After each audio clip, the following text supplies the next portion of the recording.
Boa noite, bom dia, Shavua Tov, Shabbat Shalom, Mashiach Now. A pergunta é: guerra, quem ganha? O mundo está em guerra, né? Tinha até um seriado na Globo, muitos anos atrás, chamado Mundo em Guerra.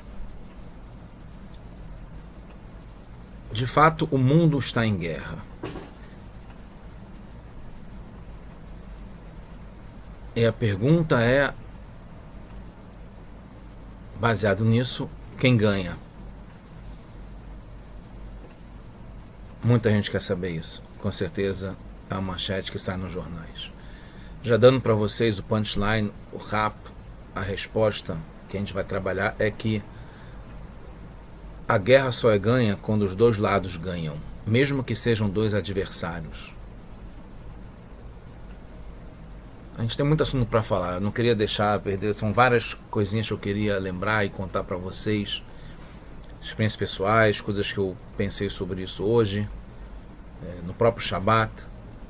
Uma das coisas é que eu encontrei com o Rabino hoje, quando eu encontrei com ele, eu fiz esse sinal aqui assim, que tem a ver com isso também, tem a ver com guerra, porque é um sinal de vitória, de paz e amor também, como se fala, mas está ligado com vitória. Eu não sabia, esse Sabino me contou, que a pergunta que eu fiz é por que a vitória é com 2 dedos, né?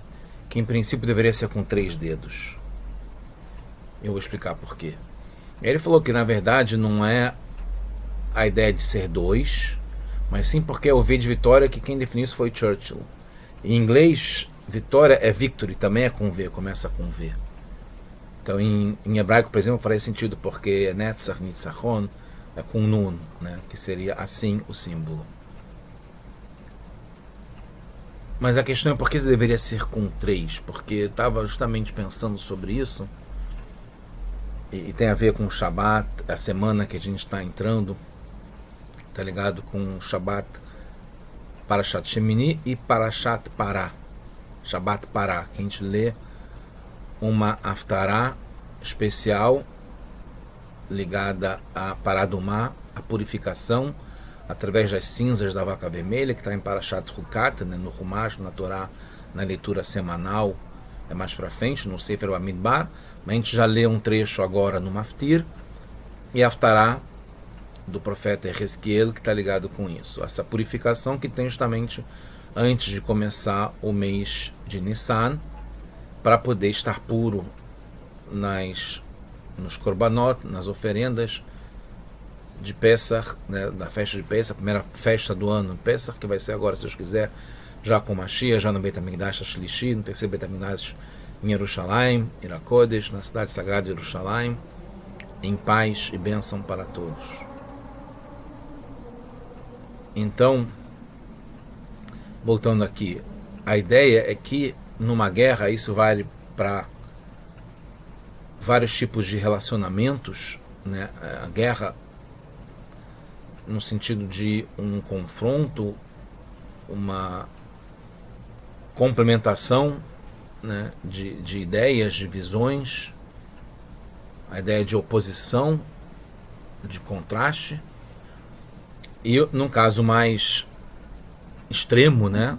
E violento, como uma guerra que está acontecendo agora, na invasão, né? Literalmente, isso não tem como negar, é um fato da Rússia que invadiu a Ucrânia, que está se defendendo. Inclusive eu costumo dizer que a guerra será vencida, e mesmo agora a gente quer a paz, é entre os dois lados, e um terceiro lado que é por cima, que é maior do que os dois próprios.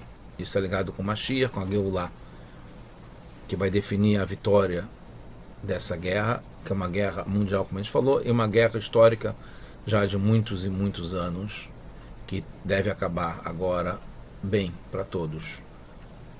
O resultado é positivo só quando os dois saem ganhando. Inclusive isso também é um assunto da justiça judaica, do tribunal judaico, em que em princípio, os dois lados saem satisfeitos com a justiça, com o tribunal, mesmo quando um lado tem que pagar para o outro. Em princípio, o lado que tem que pagar deveria se sentir injustiçado, Mas não, ele sabe que através, isso foi o modo correto, segundo a Torá, dele conseguir consertar o que ele fez. Então é através, o dinheiro é uma forma, é um recurso que ele tem para conseguir estar do lado da justiça. Então esse é o princípio de que sempre os dois lados devem sair ganhando. Então é o lado 3, como eu falei para vocês, está ligado com a Torá, com a paz que integra dois lados que estão em conflito. Como eu falo em relação, agora voltando ao ponto da guerra entre Ucrânia e Rússia, entre Rússia e Ucrânia, que a gente tem lados bons dos dois lados, né? Então a gente não quer que um lado sofra em detrimento do outro, nem a Ucrânia, que é uma vítima nesse caso específico, mas também não a Rússia, porque também tem um lado bom da Rússia que a gente quer que se preserve, não é simplesmente acabar com a Rússia, porque o que ela está fazendo é óbvio que tem que se manter, não quero entrar em lados políticos e justificativas de sanções econômicas, é óbvio que tem que ter, na minha opinião, expressão opinião, a gente tem que stand up, tem que estar firme com o lado certo, mas é óbvio que as sanções econômicas são para acabar com a guerra e os dois países poderem se reerguer num resultado bom para o mundo inteiro. Então, voltando, a guerra ganha quando os dois lados ganham. Tá?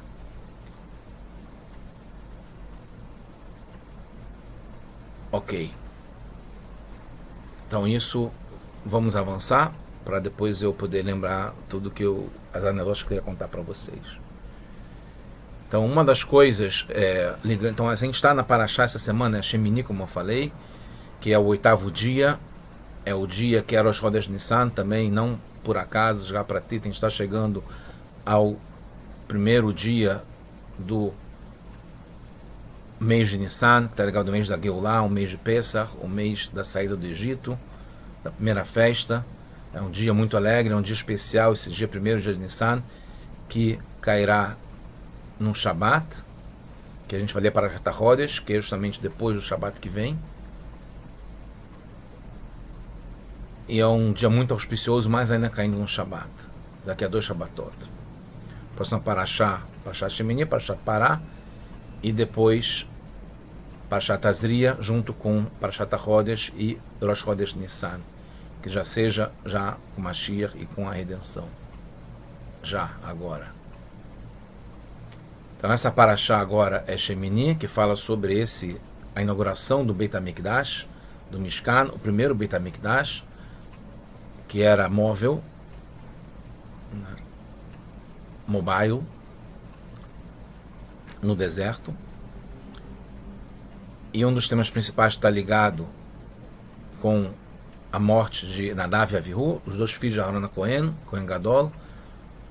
Eram dois filhos muito sagrados, especiais, Nadav e Avihu, almas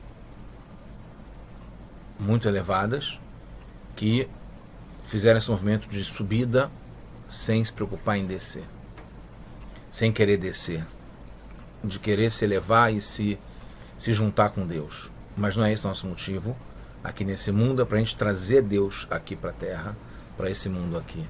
Não a gente querer subir sem voltar.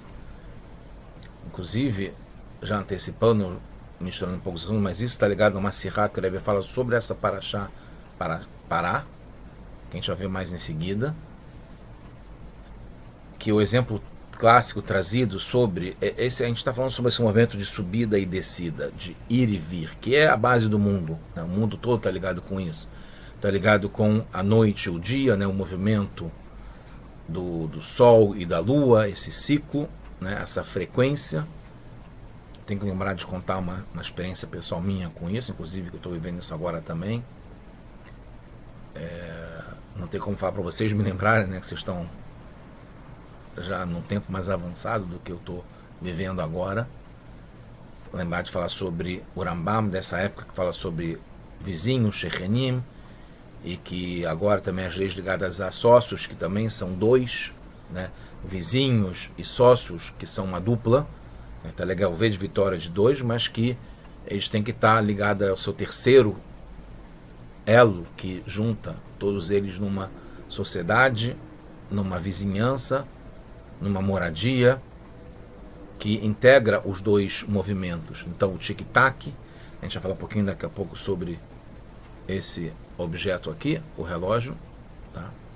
Que está ligado com esse tic-tac, esse movimento, o coração que bate também, o piscar dos olhos, a expiração, inspiração, a respiração, o pulso também, né? A batida do coração, e assim por diante, várias coisas do mundo que estão ligadas a esse ciclo de subida e descida constante.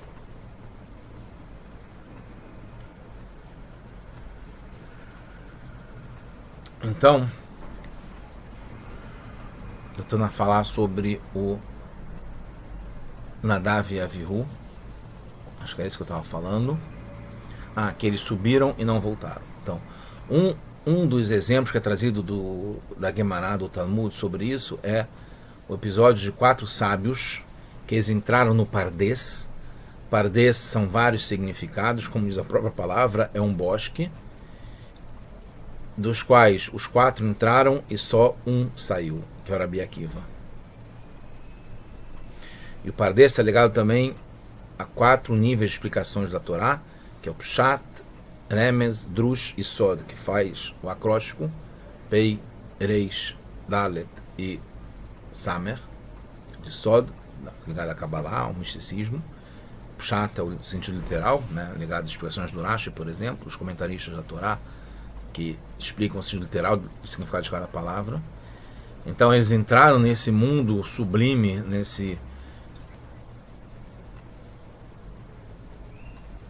nessa situação de proximidade de Hashem, como Nadav e Avihu.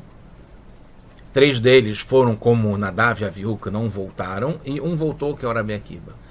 Então, se fala sobre Rabi Akiva que ele nirnas beshalom e hazar beshalom, yatzá beshalom. Ele entrou e saiu beshalom. Aí a pergunta que o Rabi faz é: qual é a novidade do Rabi Akiva? É que ele foi o único que yatzá beshalom, que saiu, que voltou beshalom? Não. A novidade é em como ele entrou, nirnas beshalom. Porque o que definiu que ele conseguiu voltar beshalom e sair beshalom é que ele entrou já com esse objetivo, essa mentalidade que ele estava entrando para buscar e voltar e aplicar no dia a dia, na vida, aqui nesse mundo, como Hashem determinou. Não é ir sem volta. É ir de volta, como viagem de volta, como se diz aqui em bom português aqui no Brasil. Então a gente tem que ter essa viagem de ir de volta. Agora a gente está indo sempre para frente, mas é ir de volta com o movimento cíclico que tem no mundo, mas sempre chegando num nível superior, que é esse terceiro, que a gente vai integrar todas essas passagens que a gente faz de dia e noite, e dormir, acordar, e bater o coração, e piscar, e respirar, e o relógio, o tempo que vai marcando o passo para a gente estar sempre crescendo, subindo, avançando. Sem mais me prolongar, eu queria já dar ao ponto, né, que acho que é prático, que está ligado um pouco com isso tudo,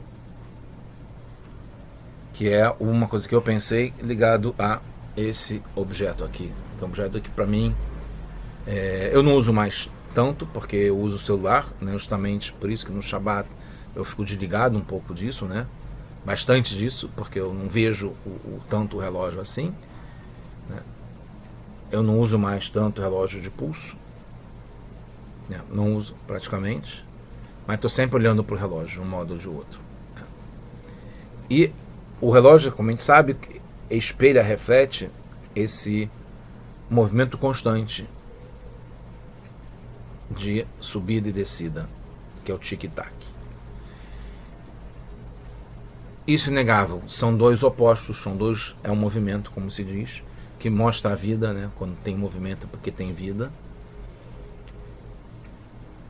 Mas aí a pessoa pode ficar envolvida e perplexa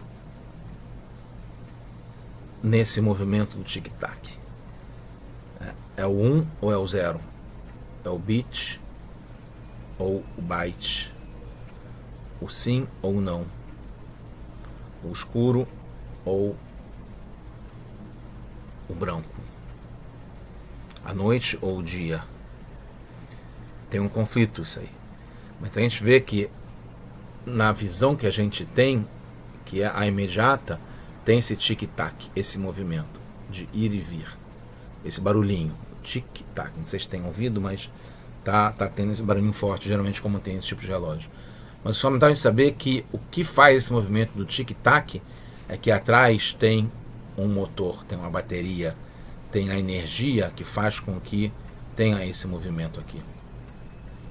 Então, por trás da observação que a gente tem, que tem o tic-tac, tem o que está dando a vida para esse movimento. Então, essa é um exemplo claro que eu queria deixar para vocês, que eu uso muito e que deve nos ajudar a entender como funciona. É bem emblemático, bem expressivo e aplicativo para a gente usar. O que isso quer dizer? Quando a gente vê uma realidade, quando a gente vê uma situação, a gente pode perceber esses opostos, essas forças que estão em contraste, em conflito, mesmo que elas tenham harmonia, né? Ou principalmente quando tem harmonia, continuam sendo duas forças opostas ou antagônicas ou complementares, mas elas são diferenciadas, são separadas. E o importante é que tenha uma união, que é o que faz com que elas duas se reúnam dentro de uma direção só, de um objetivo só. Que é esse motor, essa vida, que é essa pilha que faz com que tenha esse movimento. Então a gente vai analisar a respiração, por exemplo. A respiração, ela tem essa esquizofrenia, que é o botar para fora e botar para dentro, para fora e para fora para dentro. Mas tem o organismo, né, que é o coração, que é o cérebro que está mandando isso, que é a alma que coordena isso tudo, que é a vida divina que está acima disso tudo, que faz com que tenha esse movimento, esse tic-tac, esse ir e vir, que é o Ratzó Veshuv. Todo mundo como foi criado, está ligado com esse ir e vir, o Ratzó e o Shuv. A ânsia de se ligar está ligado com o fogo, que sobe, que quer subir, e a água que desce por natureza, ligado com a gravidade, com a natureza e tal. Então o fogo é esse calor, essa vontade de subir, que é o espiritual, que é o elemento mais espiritual de todos os quatro, que tem menos materialidade, né, dos quatro elementos, que é o fogo, o ar, a água e a terra, talvez nessa ordem de leveza, né, de espiritualidade. E a água que quer descer, como a terra, que é pesada, que desce, e é antagônica, tá ligado com esse Ratzó do fogo e o Shuv de descer, que é a água. E tem a força que junta as duas coisas. Então isso que o Rabi Akiva teve quando ele entrou, que ele fez esse Ratzó, esse fogo de arder e ferver, e a paixão por querer se ligar com Hashem, mas entendendo já desde o começo que o objetivo era voltar, porque a vontade de Deus é que a gente traga isso para esse mundo aqui. Que venha a água para purificar o mundo e para fazer com que o mundo se eleve. Esse movimento constante, subida e descida. Então, lembrando agora já, talvez fora da ordem, mas para não esquecer, uma vez isso é um ponto muito importante para mim, realmente eu estou me abrindo, é um evento raro, eu trazer isso assim na frente para vocês, até de uma forma anônima, né, invisível, não estou vendo vocês me olhando e tal, mas acho que torna ainda mais difícil isso. Uma vez uma pessoa importante, um rabino, eu não gostei muito, hoje que eu realmente consegui integrar isso na minha vida e percebi que no fundo não é uma coisa negativa, né? Mas ele estava comentando, ele viu vários momentos que eu tive na minha vida, em termos de parnassá, em termos de sustento, mais ou menos radicais, mas esse ciclo de subida alta e uma descida baixa. Talvez não um máximo de subida, também não um máximo de descida. Graças a Deus, é o principal. Mas que eu passei, né, ele percebeu, ou ele avaliou, em algum momento, já tem muito tempo isso. acho que estava num momento de descida, talvez por ele ter falado isso, que ele falou assim, meio perplexo ou pensativo, falando, é curioso como a tua vida financeira, ou de trabalho, ou de atividade, tem esse ciclo, né, segundo ele, mais forte do que os demais, em que se percebe, né, uma subida e uma descida. Depois tem uma subida, então ele, pelo visto, já viu mais de uma subida e descida para perceber que tem um ciclo, que é esse terceiro elemento que junta a subida e a descida.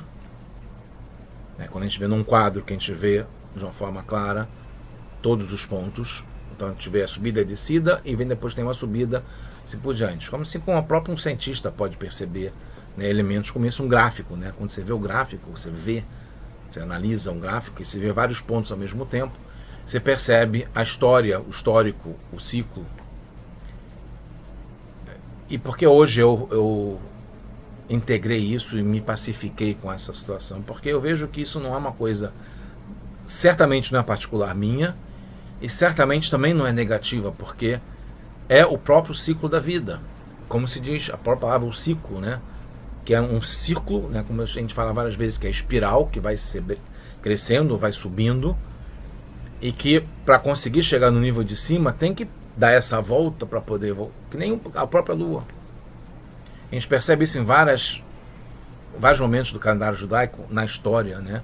Como a ideia de que a maior subida que tem é Tu B'Av, que é o dia 15 do Av, chegando no dia 15 de Nissan, que é muito alto, muito elevado, que é o dia de Pessah, que é sair do Egito, que a gente lembra todos os dias, na nossa vida, em todo momento. Mas o dia 15 de Av é maior ainda porque antes veio de B'Av, que foi a maior descida. Então o gap, a diferença entre o 9 de Av, que é a destruição, as duas destruições do Beit HaMikdash, e o dia em que a gente não entrou na terra de Israel da primeira vez, foi decretado que seria um dia de desafios, né, com a morte de vários, né, de uma geração inteira no Midbar.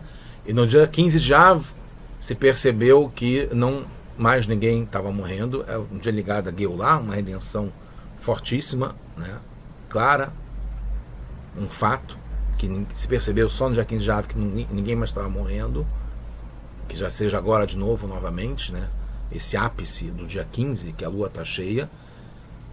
E esse dia era mais ainda lua cheia, porque veio depois de uma decisão muito grande, que foi o dia 9 de Av. Então a gente percebe aqui como esses dois extremos estão dentro de um contexto maior ainda, que esse terceiro. Que é, como eu falei, como vocês podem perceber, é a resposta que a gente tem, que é o que dá vida a todo esse movimento.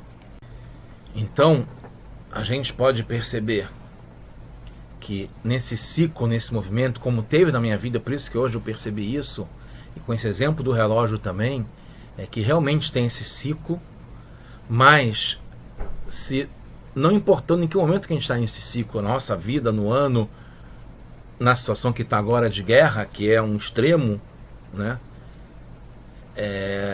que deixa uma inquietude, uma inquietação, uma ansiedade, o que vai acontecer, o que a gente tem que fazer, como se comportar nessa situação, o que a gente tem que fazer. Então, entre esses dois extremos, não importa se a gente está aqui embaixo ou aqui em cima, ou no meio em algum lugar, ou já teve um ciclo que a gente está de novo aqui, a gente tem que perceber o quadro geral, né? Além do tic-tac, é o motor que está proporcionando, promovendo, fazendo com que aconteçam esses extremos, não importa o momento que a gente está. Então, se eu estou, vamos falar no exemplo positivo, se eu estou aqui em cima, e tem algum tipo de questão, eu tenho que saber que, no fundo, não importa se eu estou aqui ou se está em algum outro momento não tão bom, de qualquer forma, tem um controle por trás disso tudo. Tem um motor, tem uma energia, tem a Hashem que está no controle, está fazendo com que, se em algum momento a gente está passando por uma dificuldade, que logo depois ele está no controle e ele quer o bem e ele vai fazer com que a gente suba, que a gente tenha já a redenção particular e geral para todos nós. Então, no fundo, esse é o ponto. A guerra está ligada com extremos, né? A guerra, por definição, é entre dois lados, que é o adversário, né? Dois oponentes. E, então, em qualquer momento, em qualquer situação, pode ser agora, se assim Deus quer, e que Deus deve querer, se Deus quiser, a paz e a chegada de Mashiach, já com a redenção para o mundo inteiro, ele vai resolver essa situação em que tem essa guerra entre dois opostos, que é violento, que pode, né, tem possibilidades de ser nuclear, de ser realmente bastante explosivo, mas que no fundo, não importa quais são os extremos, é ele que está por trás, que é o motor disso tudo e que definirá no momento propício, que ele sabe quando que isso deve se resolver, que seja agora já. Então, sabendo que tem sempre o que está por trás, ou na frente, ou dentro, ou em tudo quanto é lugar, em Nod Milvador, que é Hashem, que define o que está acontecendo em cada ponto do filme, mas é ele que é o Sofer, além do Sefer e do Sipur. Hashem é aquele que escreve, que é o livro e que é a história que está sendo contada. Que está no Sefer Yetzirah, no comecinho do Sefer Yetzirah, o livro da criação, atribuído a Avraham Avinu, mas que no fundo fala sobre esses três elementos que são integrados num só, que está ligado com Hashem, que define isso tudo. Então, voltando um pouco agora para esse nosso assunto da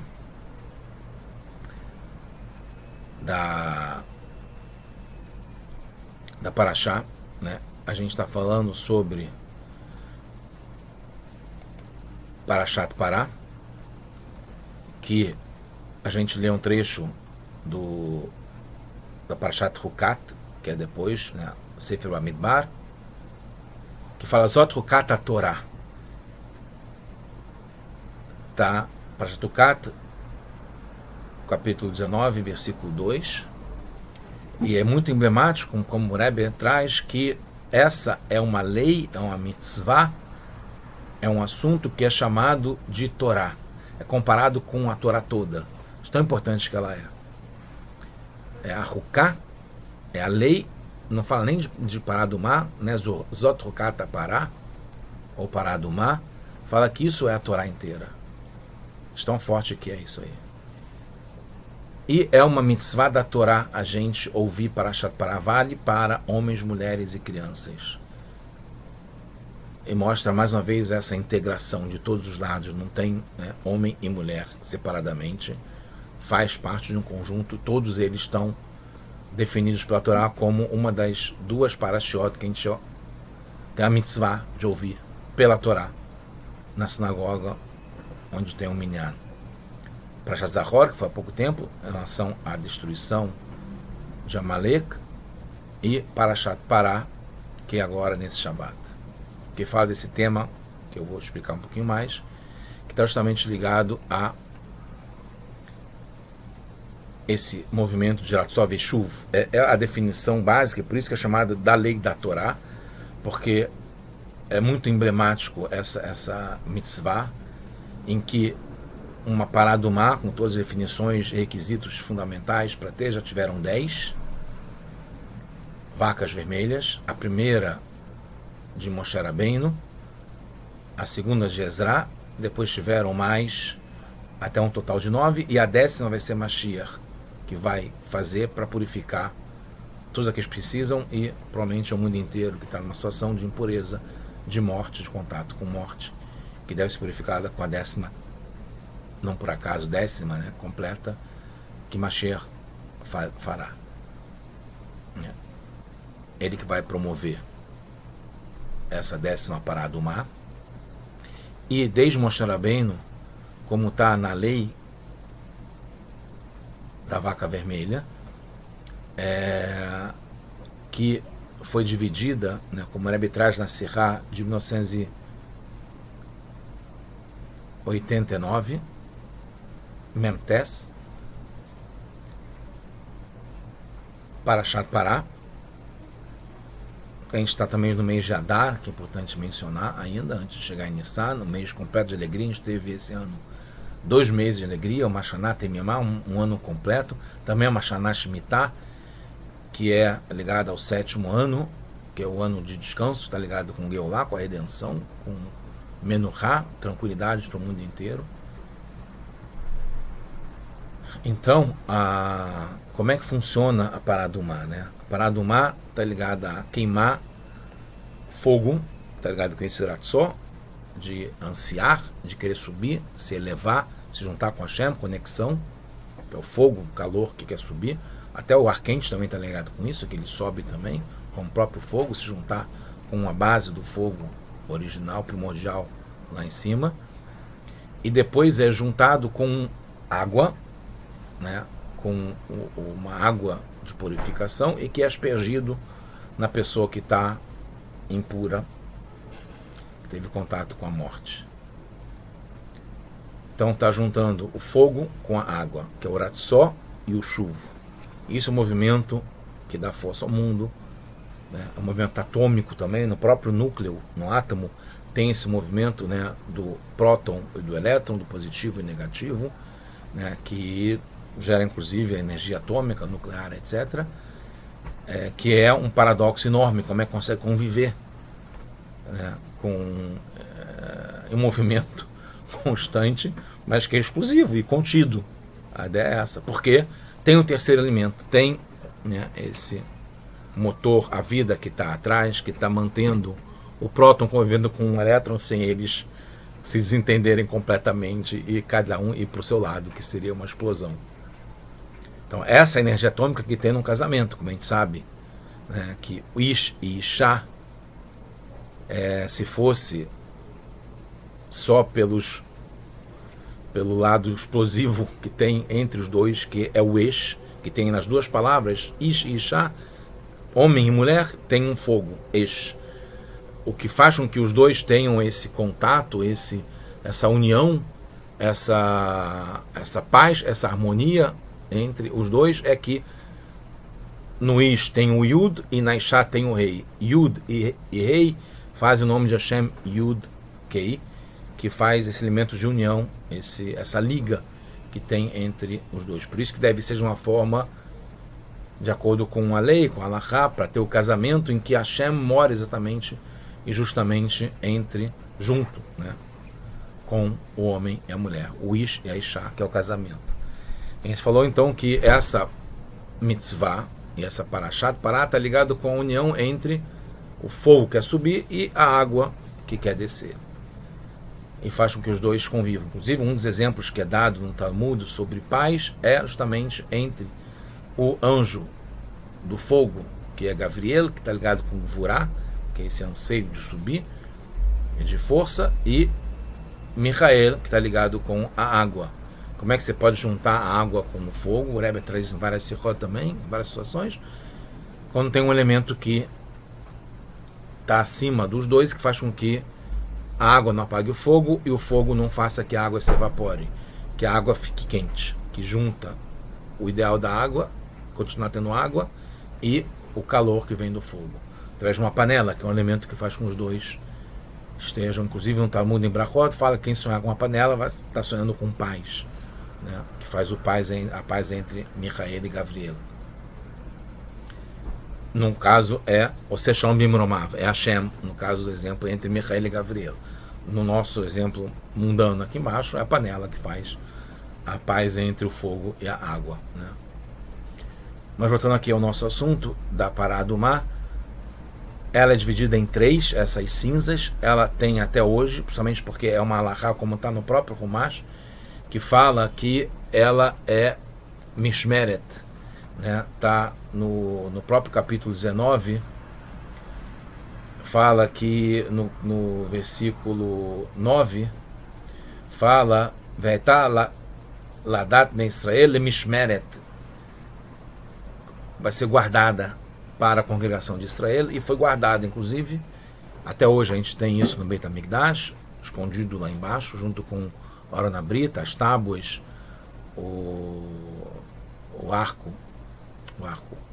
a arca do pacto, né, a Arona Brita, onde estão as tábuas e o rolo de Torá do Moshe Rabbeinu, a menorá também está lá, assim por diante, e tem também a primeira porção, né, dessa mistura das cinzas da vaca vermelha que foi queimada por Aharon ainda, e a água, né, juntando o fogo com a água, e tem essa que foi usada inclusive em todas as outras vacas vermelhas no segundo Beit HaMikdash, né, além do primeiro também, depois de Ezra no segundo Beit HaMikdash, e que vai ser de novo para o Mashiach na 10ª. Então, então são 3 divisões, né? Tem explicações de quais são essas 3 divisões, mas onde está cada uma. Mas uma era usada para os Kohanim para poder aspergir em todo Israel que estava contaminado, que estava impuro. Uma segunda, porque tem uma contradição nessa própria, que é um paradoxo, né? Esse movimento, esse ciclo. Então, justamente nessa própria mitzvah da Paradumá, aquele que aspergia fazia com que o Israel se tornasse puro, mas ele que aspergiu ficava impuro. É óbvio que num grau menor, que não precisava de uma outra, não teria fim, uma outra poção de vaca vermelha do Paradumá. Ele tinha como se purificar de um outro modo, mas era, né, tem esse paradoxo, uma coerência, que ele, ao purificar, se tornava impuro. Mas mesmo assim ele sacrificava para fazer isso. E a purificação dele era de uma forma mais branda. Mas tinha esse movimento. Então o Cohen purificava todos os israelitas. Depois tinha como uma outra porção em que ele se purificava, os Kohanim. E tinha uma terceira que é para ser guardada. Então isso para mim também, mais uma vez, e é explicado, está ligado com isso aqui. Que é ter a constância, a eternidade, a vida que está por trás, o controller, que é Hashem, em tudo que está acontecendo. Então, no movimento de ida e subida, da noite e dia, do dormir e acordar, etc., do ciclo, né, financeiro, da bolsa, ou da fase entre homem e mulher, entre marido e esposa, e qualquer outro tipo de relação que tem esse ciclo, que tem essa vida, que dá vida. Esse movimento de subida e descida é o que dá vida. A gente tem que aproveitar isso aqui. Por quê? Porque por trás disso tudo, na frente disso tudo, dentro disso tudo, tem o motor, o controle que está por trás disso, que é justamente esse mishmeret, essa constância que está mantida. Então, embora nesse momento agora, aparentemente a gente não vê o Beit HaMikdash, que está pronto lá em cima, o Beit HaMikdash Shel Mala, e também está pronto aqui embaixo do onde está hoje no Kotel Maravi, ali na parte da frente, que ele está escondido, construído pelo próprio Shlomo Amelech, que construiu o primeiro Beit HaMikdash, depois levado para lá, mais ou menos 50 anos antes da destruição do primeiro Beit HaMikdash, pelo rei Yoshayahu, numa época de paz, como o Rambam descreve isso, justamente na Parashá ligada ao Beit HaMikdash, e no Paradumá também, o Rambam fala justamente quando ele cita que a 10ª vaca vermelha será feita pelo Mashiach, que seja em breve, em nossos dias, ele nesse anseio para lembrar, num livro que é de Alachot, de leis, ele mostra o seu anseio para que chegue Mashiach, o desejo e Hiratson, para a vontade de que Mashiach chegue logo. Né? Ele expressa isso, né? Num livro de leis rígido, né? De Alachot, o Rambam se deixa levar para falar, quando ele menciona Mashiach, também é uma lei que a gente, quando menciona Mashiach, tem que falar Amém, que a nação que seja agora, Now, Mamash, já agora. Sempre que a gente puder lembrar de Mashiach e falar sobre isso. O próprio Rambam coloca, me mande no livro de leis, e ligado justamente nessa parte das leis da vaca vermelha. Tem muita coisa para falar, não consegui falar sobre tudo, mas a ideia principal é que, deixa eu só falar porque também está ligado com a parte da semana, que quando fala sobre Parashat Shemini, Ve'ikhu bnei Aharon, Nadav e Avihu, são os 2 filhos de Aharon HaKohen, está nesse versículo, né, capítulo 10, versículo 1, e no 2 termina falando Vaimutu lifnei Hashem. Eles morreram na frente de Hashem. Porque justamente foi no Kodesh HaKodashim, eles quiseram oferecer o Ktoret, que é um sacrifício uma oferenda muito elevada, né, espiritual, de incenso, de cheiro, de perfume, de aroma, e que não sobra nada, né, e aí não sobrou nada deles também. Eles subiram e não voltaram. E não é o que a gente deve fazer. A gente deve querer entrar e voltar para trazer Mashiach aqui para esse mundo. Então esse é o modo como a gente ganha essa guerra, que é sabendo que tem esse movimento, tem essa alternância, né, de notícias e de o coração bate, né, bater, tá ligado com esse movimento, né, de ida e volta, de pulsação, que tá ligado com a vida. A vida é assim, né, esse alto e baixo, essa ida e vinda. Mas justamente tem que ter essa ida e vinda, porque por trás, na frente, dentro disso tudo, a gente tem que ter a certeza que a guerra está ganha, que o jogo está jogado, que foi definido, prometido, garantido, falado várias vezes. A gente tem que falar cada vez mais que Mashiach já está pronto, já está revelado, tem que ser agora para o mundo inteiro, que a gente possa já ver o Rebbe de uma forma ampla e visível com os nossos olhos, para todo mundo de uma forma revelada. Já antes do Yudalef Nissan, está chegando o aniversário de 120 anos do Rebbe, que complementa e continua os 120 anos de Moshe Rabbeinu, né, de Moshe a Moshe, o Moshe Goel Rishon e também o Goel Aharon, continua através do Mashiach em cada geração, e está ligado com esse número completo de 120 anos de vida, que Moshe completou o ciclo e o Rebbe vai continuar agora com esses 120 anos, já antes do Dalef Nissan, que é o dia do aniversário do Rebbe, que a gente vai dar esse presente de aniversário para o Rebbe, e que ele está querendo isso mais que todos nós, que já seja revelado Mashiach, a redenção aqui embaixo, nesse mundo, e está ligado com essa junção que a gente está fazendo agora, né, do movimento de cíclico, né, de frequência, a onda também é assim, o rádio, a internet, o Wi-Fi, tudo, né, tem aquele símbolo de ondas assim, nessas ondas, no fundo, na natureza, é essa subida e descida, e o quadro geral em que tem o Wi-Fi, que tem a conexão, que tem o som, que tem a comunicação, que tem a vida, essa ida e vinda, esse subir e descer, está ligado justamente com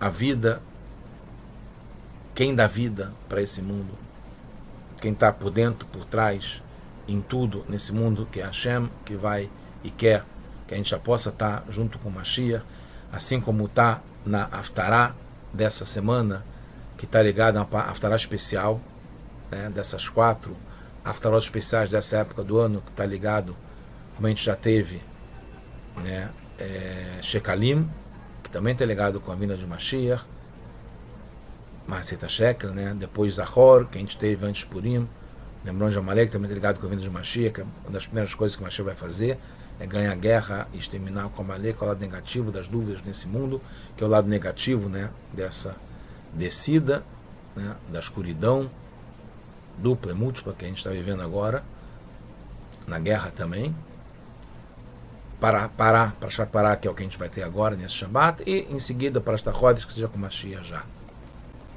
E um dos pontos que está, inclusive, que justifica a gente ler justamente essa Haftarah nessa Parashá, tem uma relação sempre Haftarah e Parashá, que o Hezkel traz a profecia, que Hashem fala, Vizarakti alechem maim teorim, que eu vou jogar sobre vocês águas que purificam, Utchartem mikol tumutechem, e vocês vão se purificar de todas as suas impurezas, mikol gulechem etaher etchem, e vocês vão ser limpos de todas as contaminações, né, num sentido amplo, de tudo que vocês tiveram de impureza, de contaminações, de dificuldade, de escuridão, de negativo, nesse tempo todo da galuta, do exílio.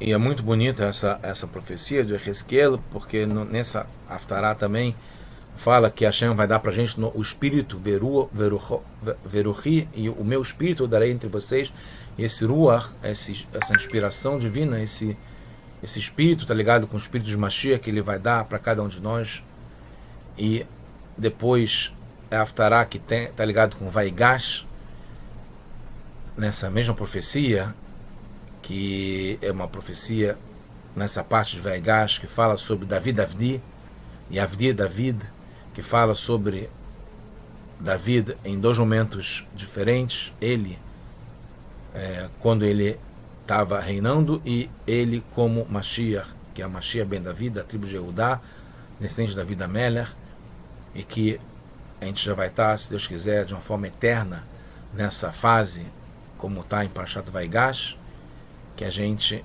já possa estar vivendo agora com Mashiach, na Geulah Shlemah, Amitit e Shlemah, verdadeira e completa, que possa ser agora já, se Deus quiser. Shabbat Shalom, boas notícias para todos, só coisas boas, Mashiach now.